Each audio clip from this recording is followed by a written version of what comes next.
Okay. So here you can see these are the interrupt vectors.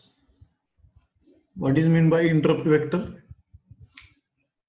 Interrupt vector means whenever the interrupt occurs to the microcontroller, it will jump to a fixed address.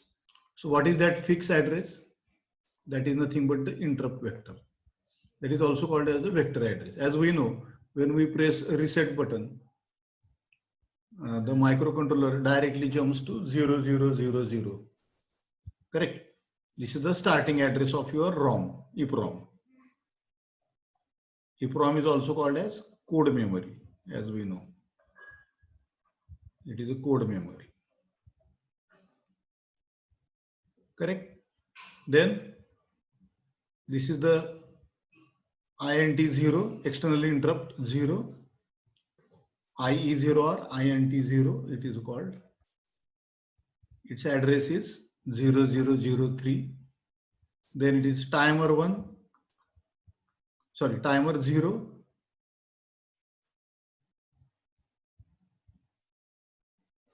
Yes, here it is written timer 0. This is 000B address. External interrupt 1, that is INT 1. The address is 0013. Timer 1, 001B. Serial port 0023. And timer 2 we are not using. It is reserved for 8052.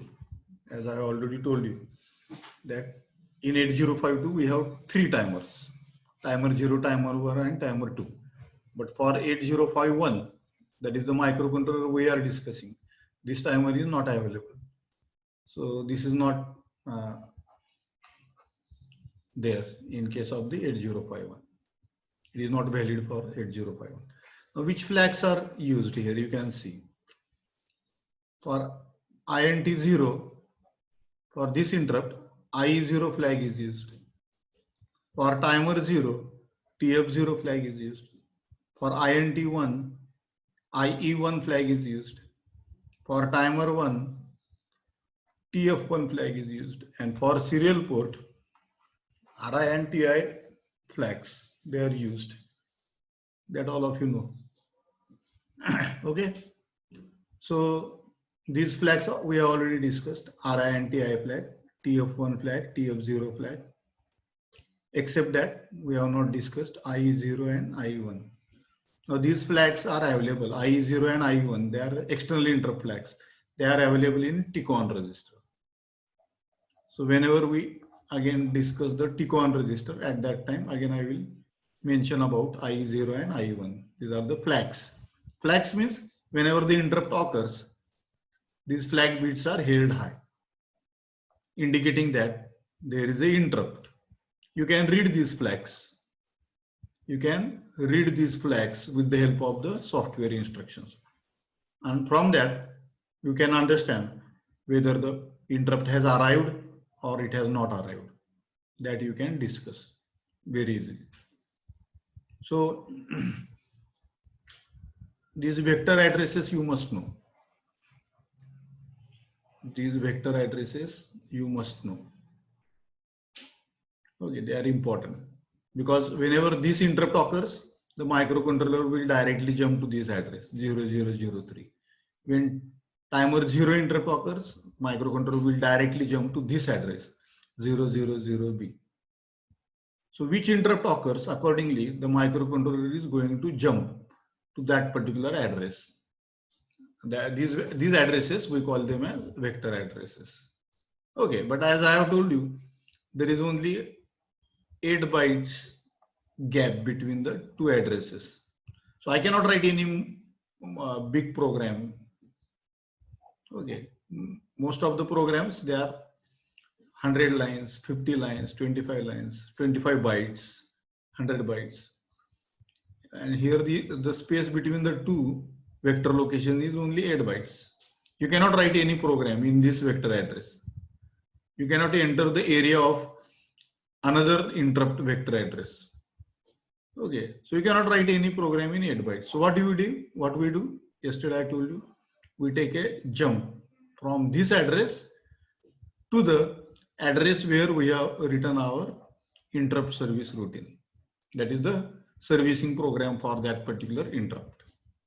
Okay, we will directly jump to that particular address. So where you have to write that address? At the vector address. Because the microcontroller, whenever the interrupt is going to occur, microcontroller is going to jump to this particular vector address. Again, from here, we write a software instruction where from the microcontroller will again take a jump and it will go to the interrupt service routine. This is the address where you have stored your ISR program, that is interrupt service routine program for that particular interrupt. Okay, so you can write the ISRs for different interrupts. Whichever interrupts you are going to use, accordingly you will have to write the ISRs for those particular interrupts. Okay, ISR, because when the interrupt occurs, microcontroller has to execute the program for that particular interrupt.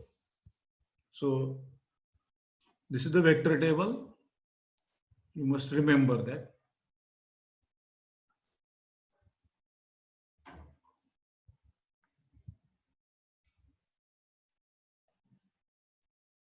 Yeah.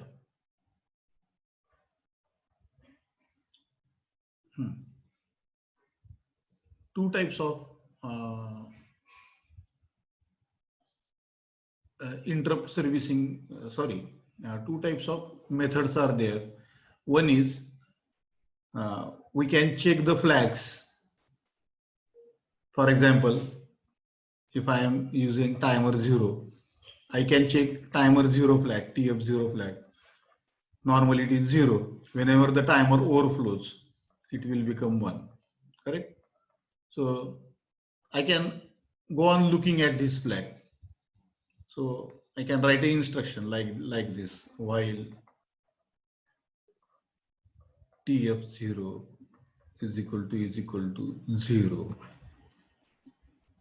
जोपर्यंत while TF0 is equal to 0 चा अर्थ काय? जोपर्यंत TF0 0 आहे तोपर्यंत इथंच थांब, याच्यामध्येच थांब. ठीक आहे, ह्या लूप मध्येच राहा, म्हणजे हे वाट बघत बसतं, ह्या फ्लॅगची 1 होण्याची वाट बघत बसतं. So whenever it becomes 1, it will go out of this loop. This is an infinite loop. Unless and until the flag becomes 1, it will not go out of this loop. म्हणजेच तुमचा मायक्रोकंट्रोलर काहीच करत नाही, इथं वाट बघत बसतो या फ्लॅगची 1 होण्याची. म्हणजे दुसरं काही काम करू शकत नाही मायक्रोकंट्रोलर. ह्या मेथडला पोलिंग मेथड म्हणतात, म्हणजे चेक करत बसायचं. Polling method. Main program skip checking the flag, waiting for the occurrence of the event.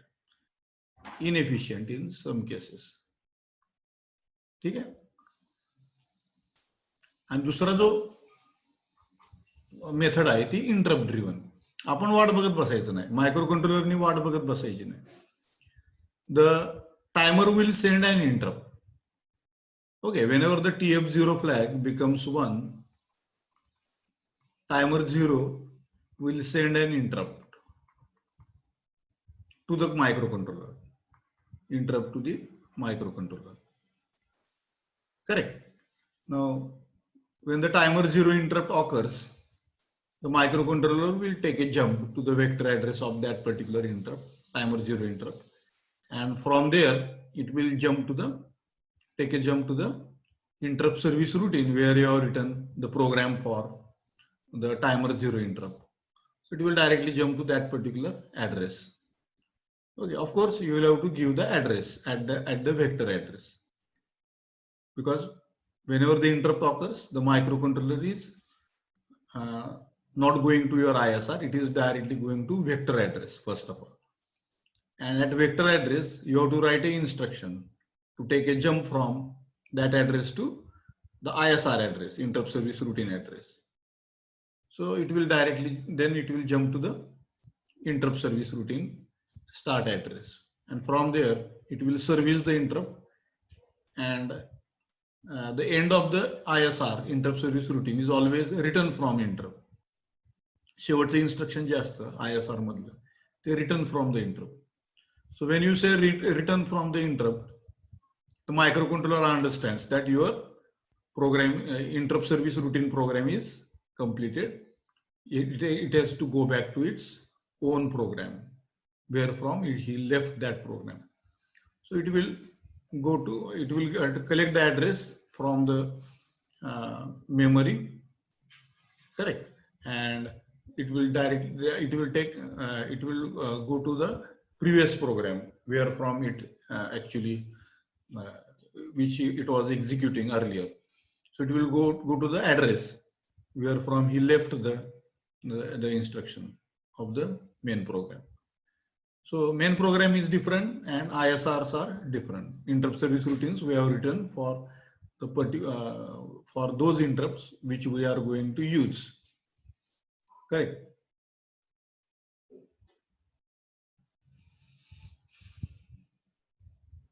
So three types we have.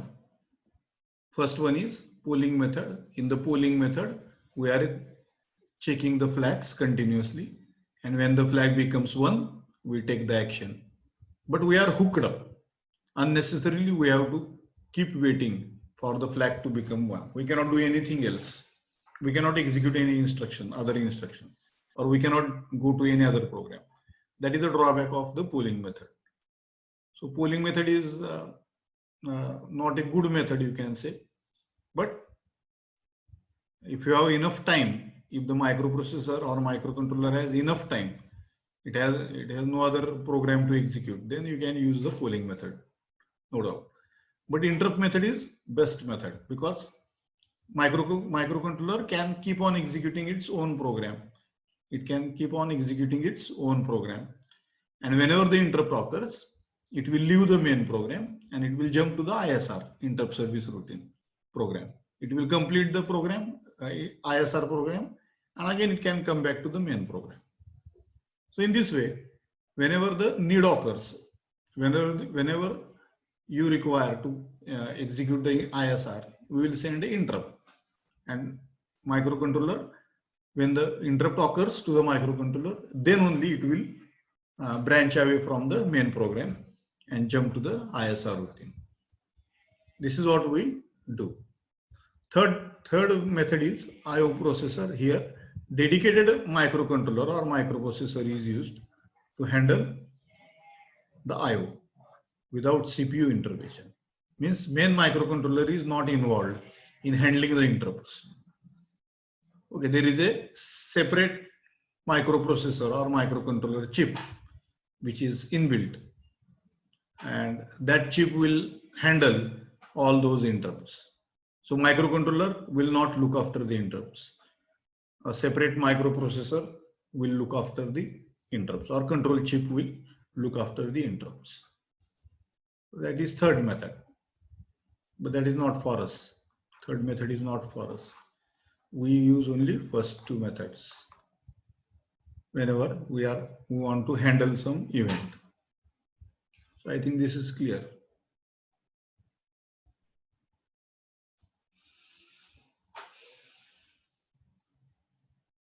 Here you can see some of the program instructions have been written. ORG00, this is start, L jump to main. Correct? L jump to main means main program.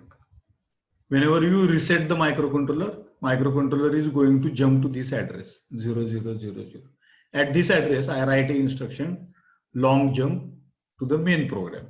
So it will take a jump from here and go to the main program where you have stored your main program, start address of the main program. If the interrupt occurs, it will jump to this address, correct, for INT 0, external interrupt 0. So again, you have to write a instruction like EL jump to ISR 1 like this. इथं जसं main लिहिलंय मी, म्हणजे माझा main program आहे, तसंच मी interrupt साठी ISR 1 लिहिलं ह्या इंटरप्ट साठी. ही जर इंटरप्ट असेल तर इथं मी एल जम्प ISR 2 लिहितो.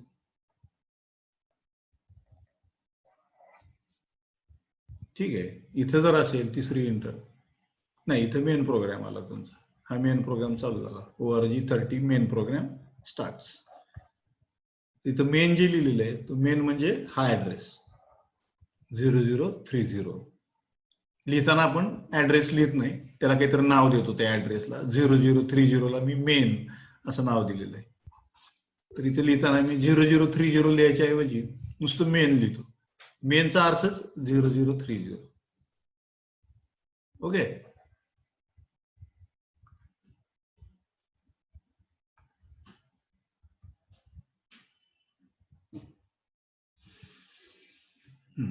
These are the programs. We are not looking to the programs. We will discuss the programs after we complete the instruction set. Here you can see in serial communication we are using two flags, that is TI and RI flags.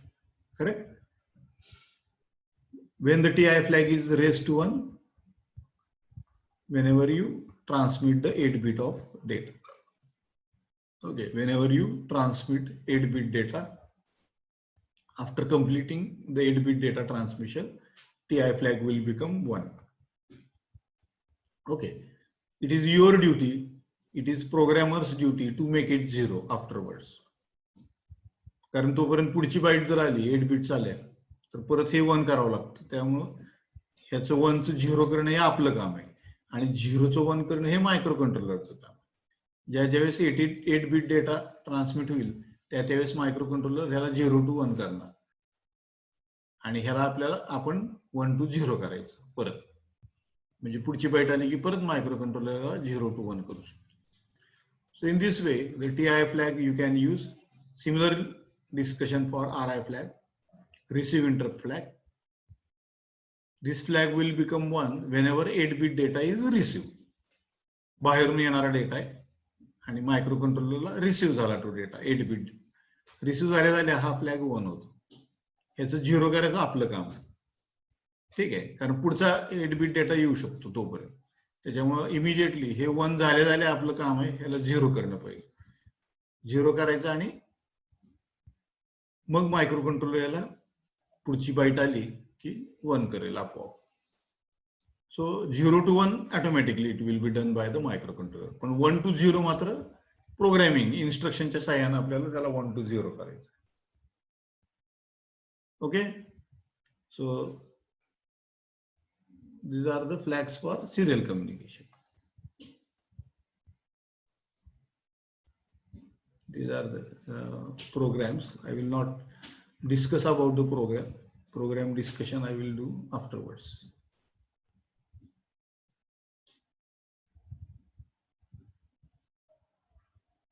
Here you can see INT0 is port pin 3.2 and INT1 is port pin 3.3.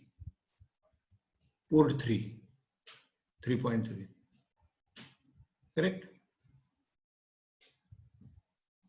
आणि त्यासाठी flags कुठले INT0 साठी IE0 flag आहे आणि INT1 साठी IE1 flag आहे. Where is this flag? Just now I told you it is in the TCON register. Correct?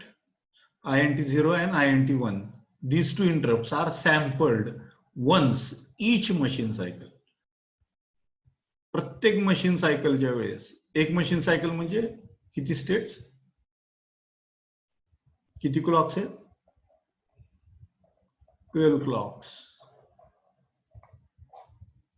बरोबर आहे, 12 क्लॉकची एक मशीन सायकल आहे. तर प्रत्येक मशीन सायकलच्या सुरुवातीला काय करतात? इंटरप्ट आली का नाही हे चेक केलं जातं. INT0 आणि INT1 हे सॅम्पल केले जातात. Okay. An input should be held for at least 12 clock cycle to ensure proper sampling. म्हणजे इंटरप्ट किती वेळ राहिली पाहिजे? 12 क्लॉक सायकल्स हाय राहिली पाहिजे, तरच त्याला व्हॅलिड इंटरप्ट समजलं जाईल. ठीक आहे. आणि इथं लो लेवल ट्रिगर,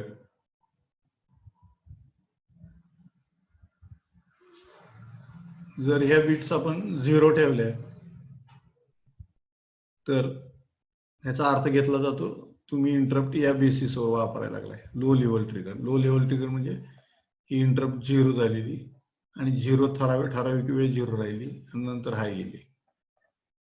हा जो वेळ आहे हा महत्वाचा आहे. एवढ्या वेळ ती लो राहिली पाहिजे तरच ती व्हॅलिड इंटरप्ट म्हणून ऍक्सेप्ट केली जाईल, नाहीतर नाही. ठीक आहे. आणि एज ट्रिगर्ड इंटरप्ट, जर INT0 आणि INT1 तुम्ही 1 ठेवलं तर याचा अर्थ घेतला जातो की तुम्हाला कोणत्या बेसवर वापरायची, तुम्हाला एज ट्रिगर्ड बेसवर इंटरप्ट वापरायची, म्हणजे लेवल ट्रिगर्ड नाही. एज ट्रिगर्डचा अर्थ हे 0 आहे, हे 1 केलं जातं, 1चं परत 0 केलं जातं, ही इंटरप्ट आहे. ही निगेटिव्ह एज ट्रिगर, हा निगेटिव्ह एज आहे, खाली चालली एज, त्याला निगेटिव्ह एज म्हणतो आपण. यावेळेस इंटरप्ट म्हणून तो समजेल. ठीक आहे. तर या पिनला P3.3 इंटरप्ट पिनला जर तुम्ही असा सिग्नल दिला 0 to 1, 1 to 0, then it will be considered as trigger or a interrupt for the microcontroller if you have initiated edge triggered interrupt. तुम्ही जर एज ट्रिगर्ड इंटरप्ट इनिशिएट केलेला असेल, ऍक्टिव्हेट केलेला असेल, तर मग एजला, निगेटिव्ह एजला तो इंटरप्ट म्हणून समजेल. आणि जर तुम्ही लेवल ट्रिगर्ड म्हणून त्याला इनिशिएट केलेलं असेल, ऍक्टिव्हेट केलेलं असेल, तर तो एजला बघणार नाही, तुमचा निगेटिव्ह एज आहे का पॉझिटिव्ह एज बघत बसणार नाही. फक्त तो एवढं बघणार की हाय टू लो गेलाय का आणि लो किती वेळ राहिले, लो किती वेळ राहिले. ठीक आहे. कमीत कमी 12 क्लॉक सायकल ते लो राहिलं पाहिजे आणि मग परत हाय झालं तर चालतं, काय प्रॉब्लेम. तर एवढ्या वेळ लो राहिलं तरच तो इंटरप्ट आहे असं गृहीत धरलं जाईल. Correct. I0 and I1 are automatically clear. हे फ्लॅग्स आहेत, आपल्याला माहिती. ज्यावेळेस इंटरप्ट 0 येते त्यावेळेस I0 फ्लॅग 1 होतो, ज्यावेळेस इंटरप्ट 1 येते त्यावेळेस I1 फ्लॅग 1 होतो. परंतु ज्यावेळेस तुम्ही इंटरप्ट सर्व्हिस रुटीनला जाता त्यावेळेस ऑटोमॅटिकली हे क्लिअर केले जातात, हे क्लिअर केले जातात. मग अशी मी सांगत होतो तुम्हाला की मी TI आणि RI आपल्याला फ्लॅग क्लिअर करावं लागतं, हे फ्लॅग्स आपल्याला क्लिअर करावं लागतं, किंवा TF0, TF1 टायमर फ्लॅग्स हे आपल्याला 0 करावं लागतं, ऑटोमॅटिकली होत नाही. परंतु INT0 आणि INT1 चे फ्लॅग्स मात्र I1 आणि I0 हे मात्र ऑटोमॅटिकली क्लिअर होतं ज्या ज्या वेळेस CPU किंवा कंट्रोलर वेक्टर ऍड्रेस कडे जम्प करतो. Okay.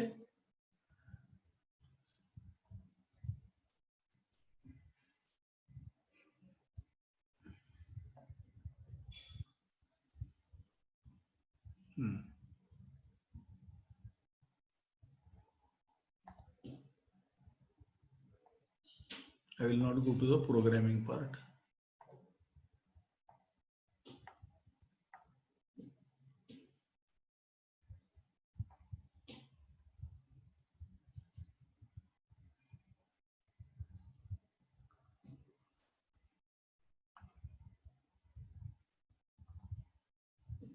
These are all the details.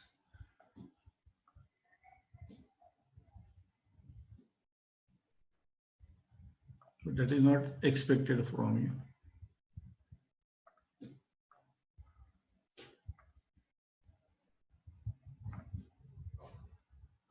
Okay.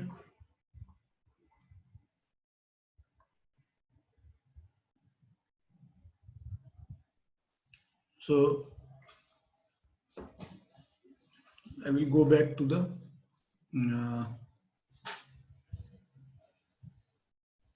another file, that is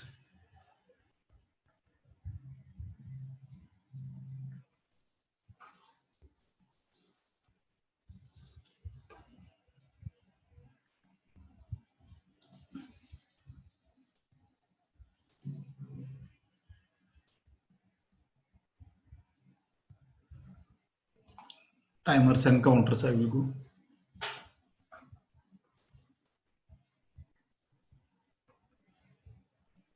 Because T-con resistor is in the timer part.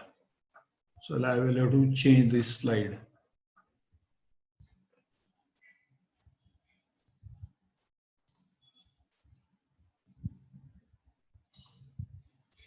Yeah.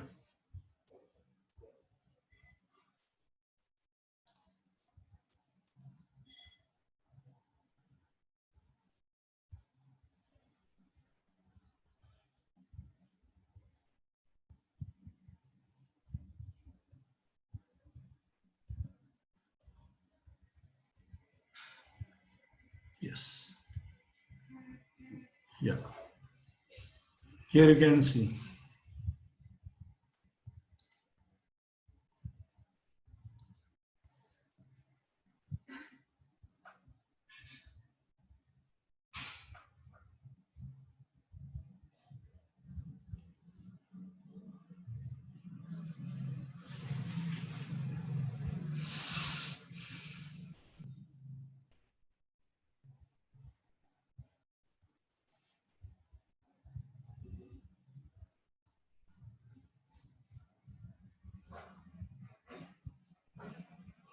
Yeah. So you can look, it is a tick-on register. So in this tick-on register,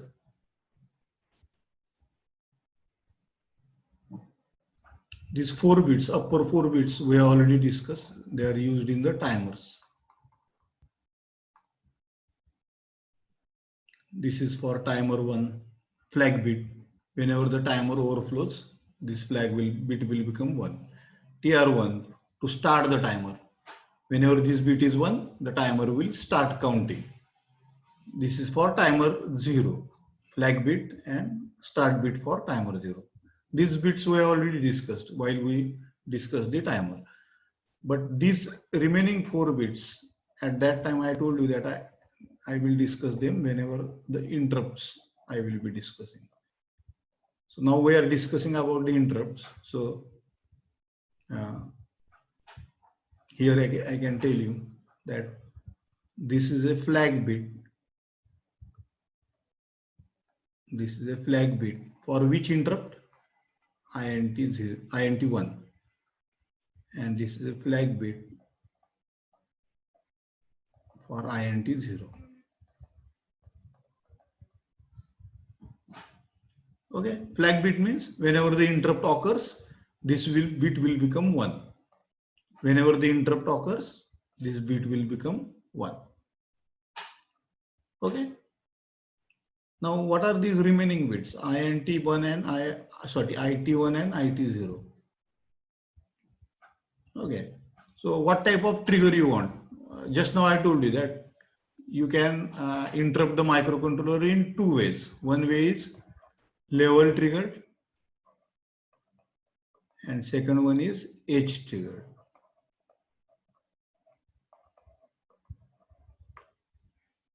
Okay. If these bits are 0, if IT1 or IT0 is 0, it means that you want to interrupt the microcontroller on level trigger basis. Correct. And if these bits are 1, then it means that microcontroller assumes that you want to interrupt the microcontroller using edge triggered method. Okay, I have told you that edge triggered method has a drawback. What is the drawback? Due to noise, due to false noise or electromagnetic noise, this pin, if there is a voltage on this pin, if this pin goes high and again low, then microcontroller doesn't understand that that this high low was occurred due to the electromagnetic noise. It assumes that you have generated the interrupt or you have tried to send a signal to the interrupt. So it will accept it as an interrupt. That is the drawback of the edge triggering. But in level triggering, if the noise occurs, if there is a like this, then it will not consider this as an interrupt. Why? Because this interrupt did not remain high for 12 clock cycles. So it has to remain high for 12 clock cycles. That is one machine cycle. Okay, when it remains high for one machine cycle or 12 clock cycles, then only it will be considered as a valid interrupt. Otherwise it will be discarded. Discarded म्हणजे त्याकडे दुर्लक्ष करतो. त्याला माहिती आहे noise आहे, ही काही interrupt नाहीये, खरी इंटरप्ट नाहीये, हा नॉईज आलेला आहे कुठनं तर. म्हणजे जो जो प्रॉब्लेम आहे आपला नॉईजचा तो लेव्हल ट्रिगर्ड इंटरप्ट मध्ये दिसत नाही आपल्याला, पण एज ट्रिगर्ड इंटरप्ट मध्ये ती पॉसिबिलिटी आहे की तुमचा नॉईज सुद्धा त्याला इंटरप्ट करू शकतो. ठीक आहे, त्यामुळे तो इंटरप्ट जो आलेला आहे तो नॉईज मुळे आला आहे का खरंच आलेला आहे हे आपल्याला कळायला काही मार्ग नाही. त्याच्यामुळे शक्यतो आपण एज ट्रिगर्ड इंटरप्ट वापरत नाही, लेव्हल ट्रिगर्ड इंटरप्ट वापरतो. Is it clear?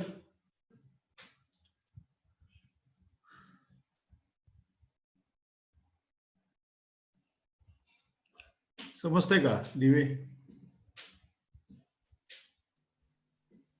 हो सर. ठीक आहे, आता आपण थांबू, हे संपलं आपलं सगळं. ठीक आहे, आपण इंटरप्ट बद्दल सगळं बोललेलं.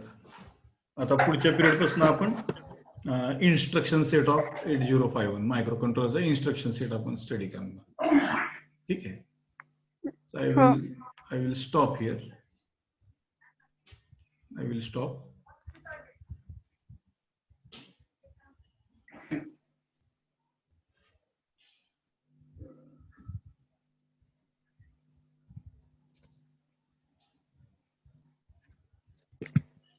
You may log out now. I will end the meeting.